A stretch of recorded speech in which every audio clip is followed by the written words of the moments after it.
Hello and welcome to the course Generative Adversarial Networks Complete Guide. My name is Jones. I am the founder of the AI Expert Academy, which is a membership online platform with a lot of courses on artificial intelligence and machine learning. And I'm going to teach all the lectures of this course.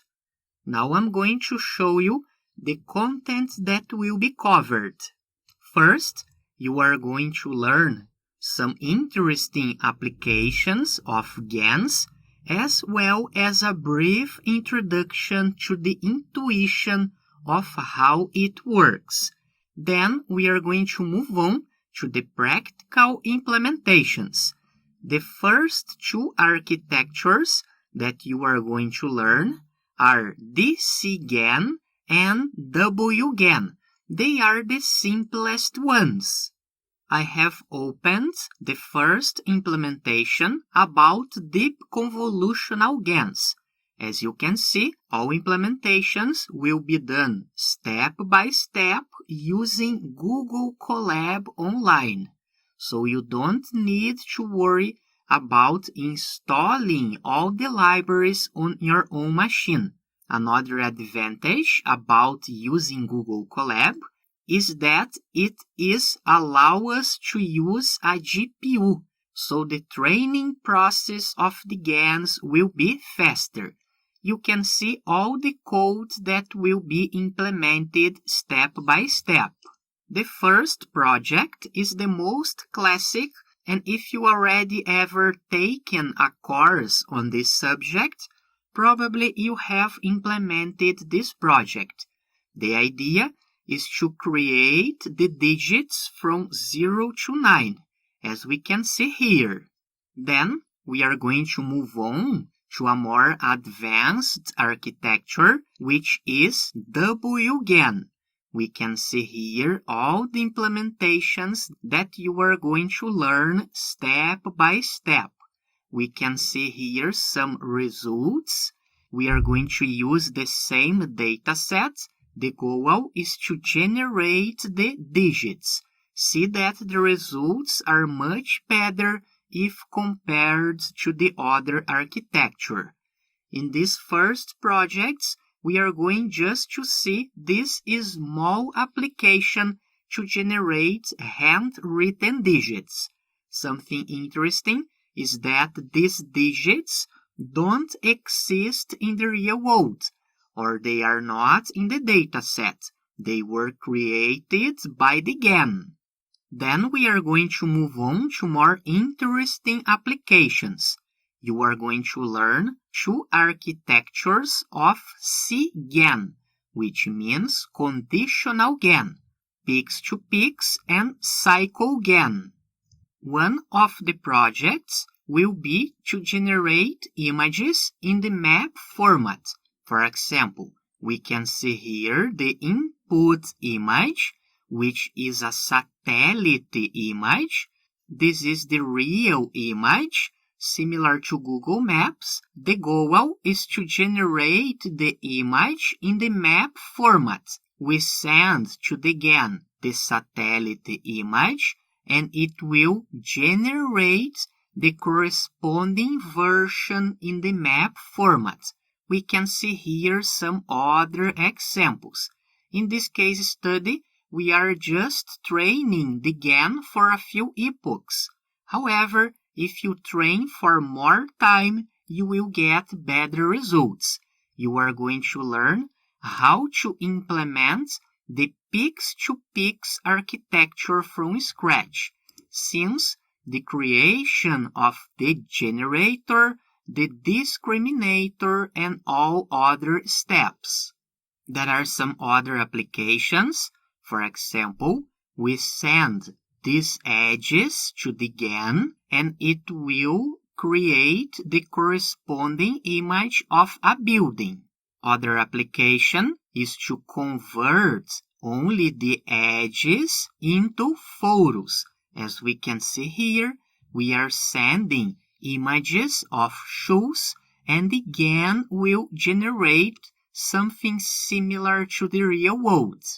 After, we are going to implement the cycle GAN architecture. The case study will be to convert images of apples into images of oranges. We can see here some examples. The apples converted into oranges. There are some other interesting applications, such as transforming a horse into a zebra. We can see here 2 more examples. We are also going to implement style transfer. For example, we can see here some images, and this is the output. We are changing the style of the image. We can use the styles of famous artists. We can see more examples here. We have a lot of nice effects when we transfer the style from one image to another. The next architectures you are going to learn are SRGAN and ESRGAN, which means super resolution GANs. The idea of this technique is to send to the neural network a low resolution image, and it will output a high resolution one. For example, we can send this image and the result will be like this. See that it really can increase the resolution with interesting results. We can see this other one. See that some parts of the image are blurred, and when we send to the GAN, we have this result. It is a very interesting result since it is possible to increase the resolution. We can also see this other image. There are some noises in the image near the head and at the background. When we apply a super resolution algorithm, the result will be like this. We are increasing the resolution and also removing the noise. This application is very interesting because you can use it with your own photos. The next one is style GAN. This type of GAN is used to generate faces of people. We can see here some examples, and the interesting about it is that all these people don't exist in the real world. They were generated by the GAN. It is very hard to say if these people are real or not real. The next architecture is VQGAN plus clip. It is used to convert texts into image, so you can type any text you want and the algorithm will generate the corresponding image. We are going to send the following text to the GAN: a fantasy kingdom. This video will show the results that will be generated. The GAN starts with a random image and it keeps improving until we get a result similar to this one. The idea is that the GAN will read the text you send and it will generate an image that corresponds to the text. The next architecture is Big GAN. You will be able to generate images of over 1,000 different objects. We can see here some images of castles that have been generated by the GAN, some images of hamburgers, and also flowers.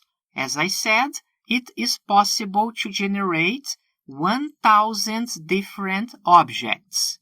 Just a reminder again, all these images actually don't exist in the real world. They were generated by the GAN.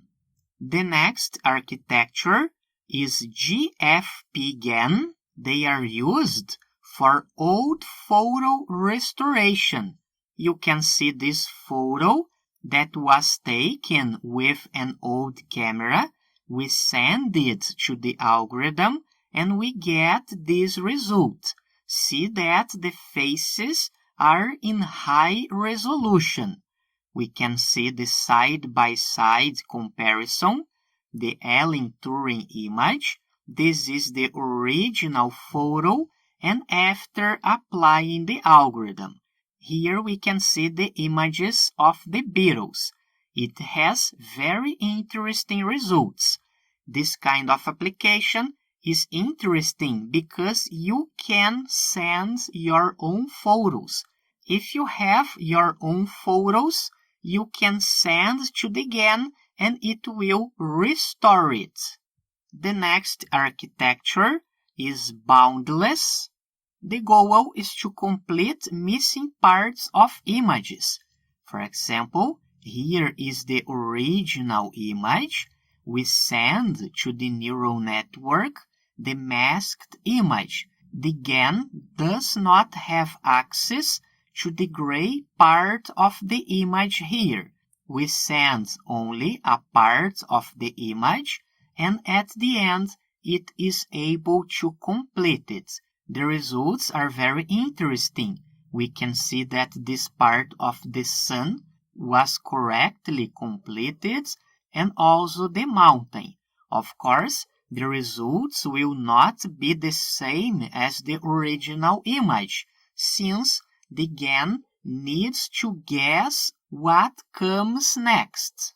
Finally, the last architecture is scene swap.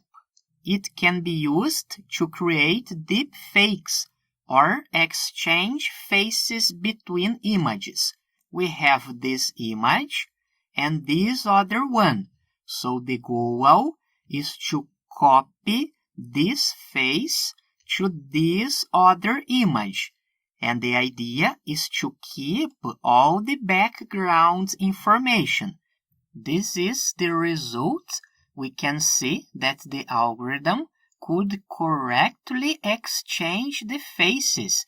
What is interesting is that it keeps all the original information, such as the hair and the blue color on the face. If you want, you can perform the tests with your own photos.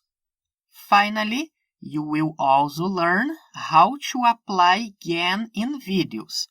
At the end of the course, there are 2 additional contents: the intuition about artificial neural networks and also about convolutional neural networks. This content is very important, especially for the first implementations. It is recommended that you take these lectures.